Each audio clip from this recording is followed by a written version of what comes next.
Mister Cannistà, un primo tempo con pochissime occasioni, nel secondo invece siete riusciti a colpire il Campo Morone.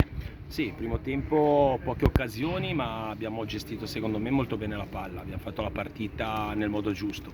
Ci mancava giusto la giocata da fare gol, che nel secondo tempo, probabilmente dovuta anche un po' alla stanchezza forse degli avversari, siamo riusciti a prenderli magari un po' di più in zona gol.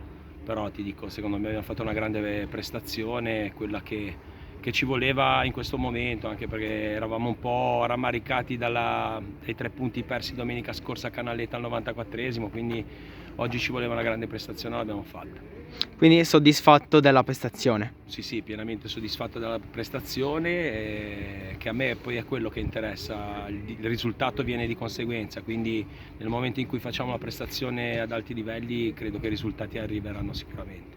Ecco, parlando di classifica, ora avete scavalcato il Campo Morone e vi state avvicinando sempre di più alla zona dei playoff. Sì, abbiamo scavalcato il Campo Morone, ma il Campo Morone credo che abbia una partita da recuperare, quindi scavalcato per modo di dire, quindi ti dico, io quello che ho detto ai ragazzi è che dobbiamo giocare partita per partita e cercare di ottenere il massimo. La classifica purtroppo non ci sorride, anche se secondo me siamo in credito di qualche punto, però giochiamo partita per partita e cerchiamo di ottenere il massimo da qua alla fine.